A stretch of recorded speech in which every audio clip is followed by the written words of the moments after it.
नमस्कार, आप देख रहे हैं भारतीय न्यूज़ 24/7 और मैं हूं आपके साथ दिलीप पांडे। करते हैं खबरों की शुरुआत। खबर छपरा से।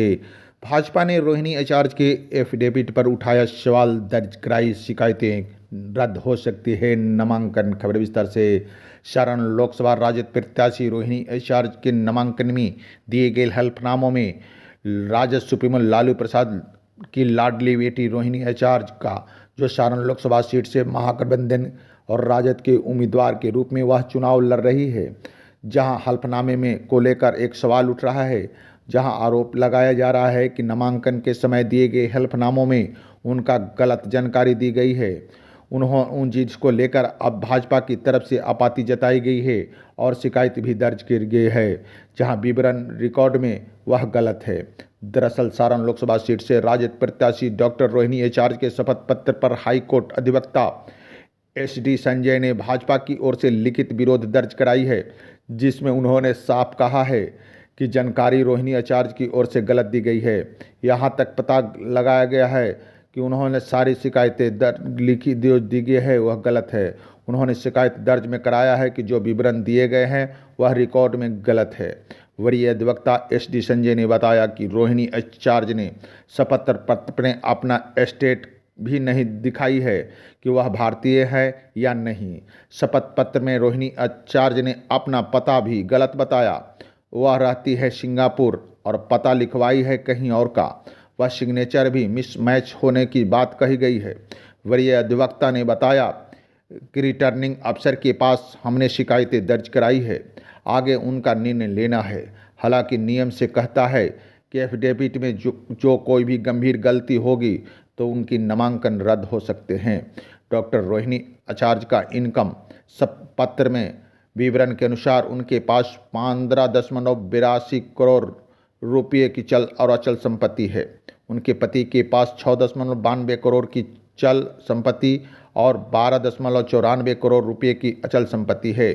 उनके पास 12 लाख रुपये कैश है, जबकि उनके पति के पास 10 लाख रुपये कैश हैं, जहां बैंक खाते में 29.70 लाख रुपये के सोने के आभूषण और रुपये चांदी के आभूषण हैं।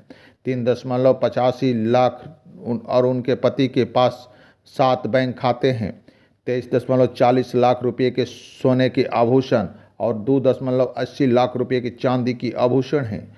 उनके हल्फनामे के अनुसार उनका डाक पता 208 कौटिल्य नगर MP MLA कॉलोनी पटना है, जबकि उनके पास राज्य की राजधानी 68.62 लाख रुपये की व्यवसायिक संपत्ति है। अब भारतीय जनता पार्टी की ओर से यह आपत्ति जताई गई है, जिस पर क्या कुछ कहे हाईकोर्ट के अधिवक्ता SD संजय ने। नमस्कार। हम लोगों ने श्रीमती रोहिणी आचार्य के खिलाफ बहुत सारी गलत बयानी के लिए और शपथ पत्र पर गलत तथ्य देने के लिए आपत्ति दाखिल की थी। उस पर अभी वो फैसला सुनाएंगे। इस बीच में श्री राजीव प्रताप रूडी जी का भी नॉमिनेशन पेपर अभी स्क्रूटनी हुआ है और उसको उन्होंने अलाउ कर दिया है।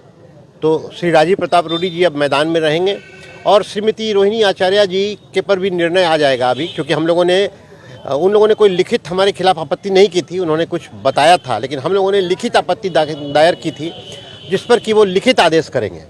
इस वजह से उनके में अभी देर होगी और हमारा हो गया है। तो हम लोगों ने लिखित आपत्ति बहुत सारी दर्ज की थी, जिसमें कि मुख्यतः 4 बिंदु थे।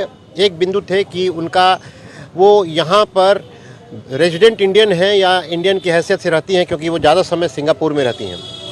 और दूसरी आपत्ति थी हमारी कि उनके इनकम टैक्स के रिटर्न के हिसाब से और जो उनके पास जो संपत्ति है, जो नगद रुपया का उन्होंने जिक्र किया है 20 लाख रुपया और 3 करोड़ रुपया, उसमें बहुत खामियां हैं, जिसका कि कोई आधार नहीं निकल के आ रहा है। उसी प्रकार से उन्होंने 30 करोड़ का फ्लैट बॉम्बे में ख़रीदा है, उसके बारे में इसमें कोई इंडिकेशन नहीं था कि वो कहाँ से वो पैसा आ रहा है, जबकि उनके रिटर्न में पैसा नहीं दिख रहा है। 1 लाख रुपया, 2 लाख रुपया, 4,000 रुपया दिख रहा है।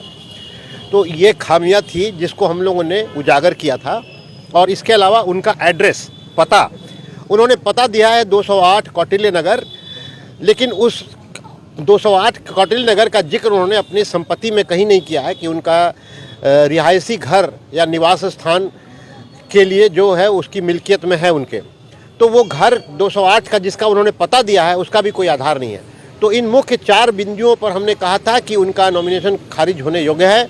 उस पर रिटर्निंग ऑफिसर को हम लोगों ने, चूंकि हमसे लिखित मांगा था, हम लोगों ने लिखित दिया था, तो उस पर वो आदेश करेंगे, लिखित आदेश करेंगे। रोहिणी आचार्य के प्रतिनिधि द्वारा भी कोई आपत्ति राजू प्रताप रूड़ी के खिलाफ? हाँ, उनके द्वारा मुख्यतः 2 आपत्ति दर्ज की गई थी कि एक, इनका कोई कॉलम खाली है जो कि गलत थी, क्योंकि जो कॉलम भरा जाता है, अब जैसे कॉलम में आप कहिएगा कि उनका कृषि योग्य भूमि, तो कृषि योग्य भूमि में जितनी भी भूमियां हैं उनका जिक्र है उसमें, लेकिन जो दूसरे पेज में गया है तो दूसरे लोगों का, जो पति का है, जैसे उनकी पत्नी का है, बच्चों का है, तो वो खाली है। उसमें पहले पन्ने में ही लिखा हुआ है कि वो एप्लीकेबल नहीं है, तो उसको वो मान रहे थे कि खाली है, ऐसा उन्होंने, लेकिन उस पर रिटर्निंग ऑफिसर ने फ़ौरन कहा कि एक कॉलम में एक जगह पर अगर लिखा हुआ है कि उसका जवाब कि वो एप्लीकेबल नहीं है तो वो खाली नहीं माना जाएगा, इसलिए वो खाली नहीं था, वो भरा हुआ था।